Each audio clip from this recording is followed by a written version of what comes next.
As Kurt told you yesterday, in June 2009, the governor of the Pueblo of Zuni notified the Bureau of Reclamation, Upper Colorado Regional Office, that the Zuni tribe objected to the planned FY 2010 and 2011 mechanical removal, which means mass killing, of non-native fish, mainly trout, from the confluence of the Little Colorado and Colorado rivers in Grand Canyon. I'm going to review a little bit of what Kurt told you yesterday and then get into where rock art fits in this story. So the governor explained to BOR that killing fish at the confluence creates a counterproductive energy to the Zuni ceremonial efforts to ensure rainfall and prosperity for all life. The BOR's response was to ask, how can killing non-native fish in Grand Canyon affect the people and their culture that reside over 350 miles away? In this presentation, we want to show that all aquatic life within the Colorado River that runs through Grand Canyon is sacred and has a unique familial relationship with the Zuni people.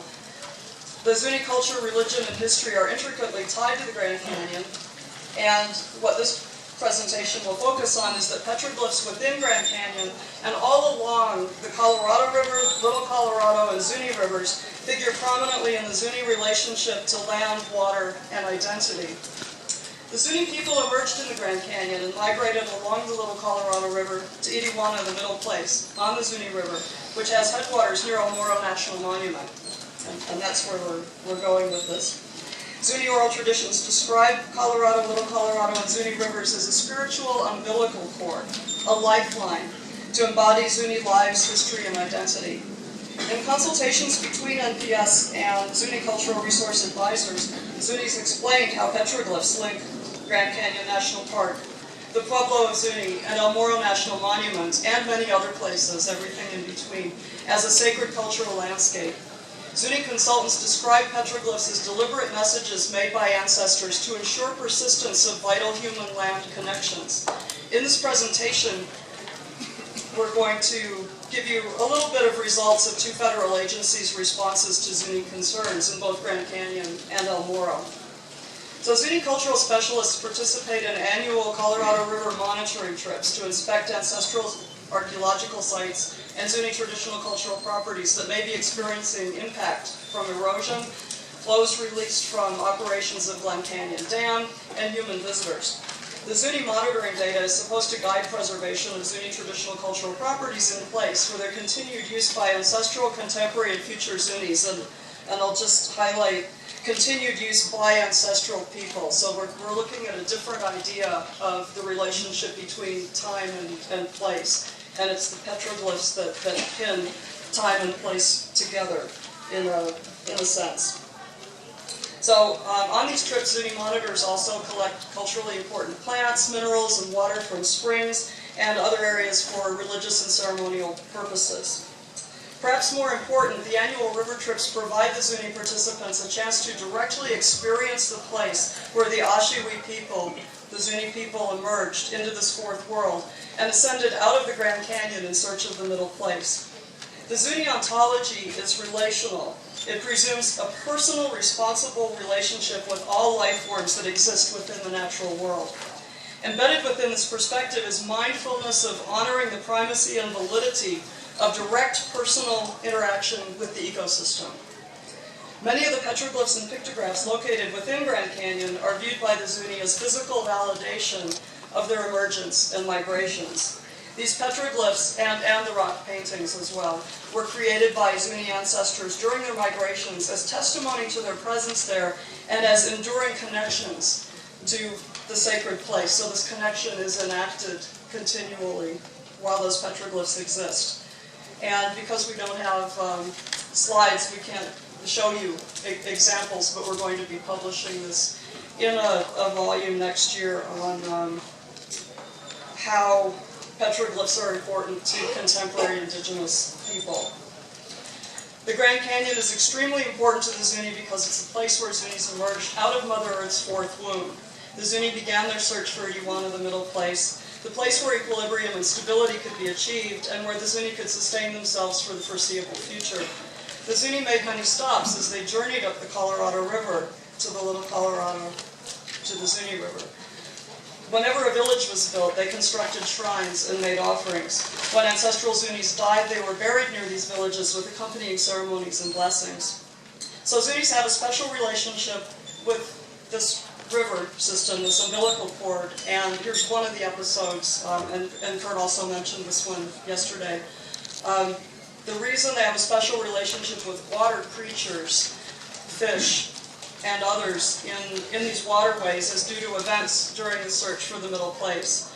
When fording a river, probably the Colorado River, many Zuni parents were carrying their children on their backs. When the children began to claw at them to get away, and as a result they were released into the river where they turned into water snakes, fish, frogs, turtles, and other aquatic life. All subsequent aquatic wildlife are the product of these Zuni children.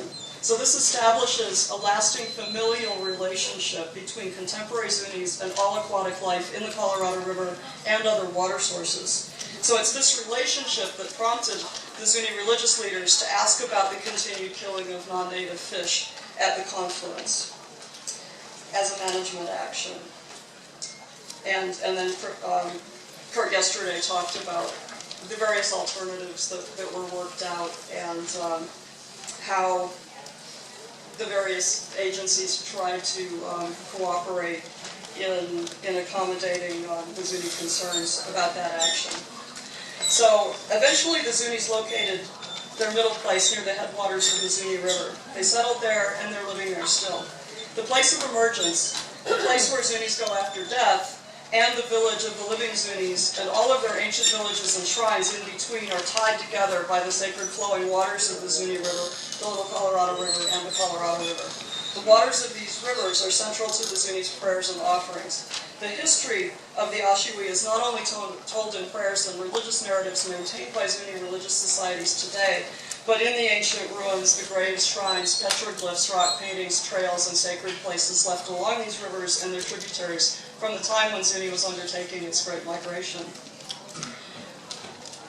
Up to El Morro, the headwaters of all this. Kurt and I facilitated Zuni consultation at El Morro National Monument last year. Our goal was to provide the park superintendent with data useful in establishing the cultural affiliation of human remains and associated funerary objects from Atzana Pueblo, a 14th century Pueblo site excavated by the National Park Service in the 1960s, and now the focus of an interpretive trail, which I encourage you to go visit. The cultural affiliation study investigated all 10 lines of evidence specified by the Native American Graves Protection and Repatriation Act, including nearby petroglyphs as archaeological evidence, and consultation with cultural resource advisors from the Pueblo of Zuni and 2 other federally recognized Indian tribes. Zuni advisors all agreed that Atzana Pueblo is an ancestral site. They used the El Morro rock art to explain and validate their connection. When we visited petroglyph sites in the park, Zuni advisors pointed out to us that lizard men imagery, and I draw if I have the media pen, are said to be, the fingers are important, are said to be persons when they still had tails. And that's what they looked like just when they emerged from Mother Earth. The petroglyphs show the way ancient Zuni ancestors looked when they emerged. Thus, the petroglyph imagery recounts long-term Zuni history. More difficult to interpret for me personally at that moment was the emphatic statement by several advisors that rock art at El Morro looks a lot like rock art they saw in their recent river monitoring trip to Grand Canyon to consult about the Glen Canyon Dam Adaptive Management Program. So at first, I thought this comment was just the way most archaeologists would probably think, that in an archaeological classification of styles and types of figures, most El Morro petroglyphs are part of that widespread ancestral Pueblo and rock art style that dates between maybe 900 and 1300, and there's a lot of lizard men all over the place. But, and that they were just thinking back to last week or something when they made that connection to me. But I missed the point, and they made sure that I got the point, which is that their observations are linked. What the figures mean and where they are found link with an understanding of the Zuni accounts of emergence and migrations. And so Kurt and I are proposing to you this interpretation. El Morro and Grand Canyon are connected by the Colorado, Little Colorado, and Zuni rivers. The Zuni people emerged in the Grand Canyon, migrated upstream. These places are all connected by the flow of water, by history, and by Zuni identity, and rock art is one form of tangible testimony. It's a materialization of that connection. The connection is expressed in metaphorical terms as an umbilical cord and a source of life and enduring connectedness. And I have more about ontology and living and non-living not being a distinction that we should make, but I'm out of time.